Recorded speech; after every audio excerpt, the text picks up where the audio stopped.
Hi AI అనేక సమస్యలకు కృత్రిమ మేధతో పరిష్కారం. నగరంలో పెరుగుతున్న స్టార్టప్ ట్రెండ్స్. పూర్తి వివరాలకు చదవండి రేపటి సాక్షి దినపత్రిక. తిరుమల శ్రీవారి మహాప్రసాదం లడ్డూపై కోట్ల మంది భక్తుల విశ్వాసం మనోభావాలతో చంద్రబాబు ఆటలాడుతున్నాడు. స్వార్థ రాజకీయం కోసం బట్టకాల్చి మీదేసేలా రాజకీయాలు చేస్తున్నారు చంద్రబాబు. అసలు లడ్డూ ప్రసాదం విషయంలో టీటీడీకి వచ్చిన రిపోర్టులో ఏముంది? టీటీడీ ఈవో చెప్పిన విషయాన్ని చంద్రబాబు ఎలా వక్రీకరించారో, ఆరోపణలు ఏంటి, అసలు వాస్తవాలేంటో ఒకసారి చూద్దాం. రాష్ట్రంలో మహాప్రసాదం లడ్డుపై చంద్రబాబు చేసిన వ్యాఖ్యలు తీవ్ర దుమారాన్ని రేపుతున్నాయి. ఇక ఈ ఏడాది జూలై 23న లడ్డు నాణ్యత గురించి టీటీడీ ఈవో శ్యామలరావు పలు విషయాలు వెల్లడించారు. జూలై 12న లడ్డులో శాంపుల్ సేకరించగా జూలై 23న రిపోర్ట్ వచ్చింది. లడ్డులో వెజిటబుల్ ఫ్యాట్ ఉందని టీటీడీ ఈవో చెప్పగా లడ్డులో అనిమల్ ఫ్యాట్ ఉందని చంద్రబాబు ఆరోపించారు. జూలై 23న రిపోర్ట్ వస్తే తప్పు చేసిన కాంట్రాక్టర్ను ఎందుకు అరెస్టు చేయలేదంటూ ప్రశ్నలు ఉత్పన్నమవుతున్నాయి.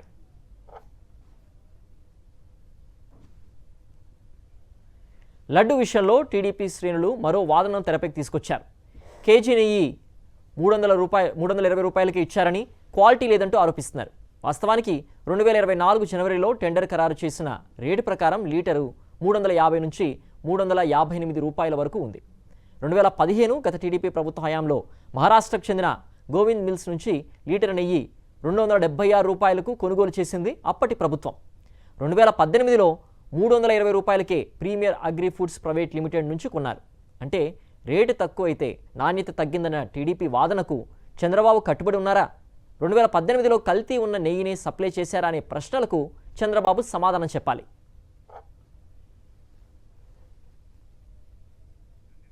మరోవైపు కర్ణాటక మిల్క్ ప్రొడ్యూసర్స్ ఫెడరేషన్కు ఉద్దేశపూర్వకంగానే బ్రాండ్ నందిని నెయ్యి ఇవ్వలేదని టీడీపీ ఆరోపిస్తోంది. 2016 మార్చి నుంచి 2018 అక్టోబర్ వరకు కేఎంఎఫ్కు చెందిన బ్రాండ్ ఎందుకు లేదు? అప్పుడు అధికారంలో ఉన్నది సీఎం చంద్రబాబే కదా. అంటే నందిని రివర్స్ టెండరింగ్ ప్రక్రియలో అప్పటి చంద్రబాబు ప్రభుత్వం పార్టిసిపేట్ చేయలేదనేది స్పష్టమవుతోంది.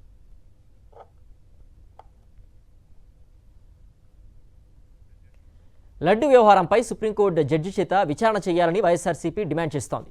వైఎస్ఆర్సీపీ హయాంలో ఎలాంటి తప్పులు జరగలేదని తెలుస్తోంది. ఈ విషయంలో ప్రమాణానికి సిద్ధమని ఇప్పటికే మాజీ చైర్మన్ వైవి సుబ్బారెడ్డి చెప్పారు. కానీ టీడీపీ మాత్రం తప్పుడు ఆరోపణలపై భక్తుల మనోభావాలతో ఆడుకుంటోంది అనే విమర్శలు వినిపిస్తున్నాయి. తిరుమల శ్రీవారి మహాప్రసాదం లడ్డూపై కోట్ల మంది భక్తుల విశ్వాసం మనోభావాలతో చంద్రబాబు ఆటలాడుతున్నాడు. స్వార్థ రాజకీయం కోసం బట్టకాల్చి మీదేసేలా రాజకీయాలు చేస్తున్నారు చంద్రబాబు. అసలు లడ్డు ప్రసాదం విషయంలో టీటీడీకి వచ్చిన రిపోర్ట్లో ఏముంది?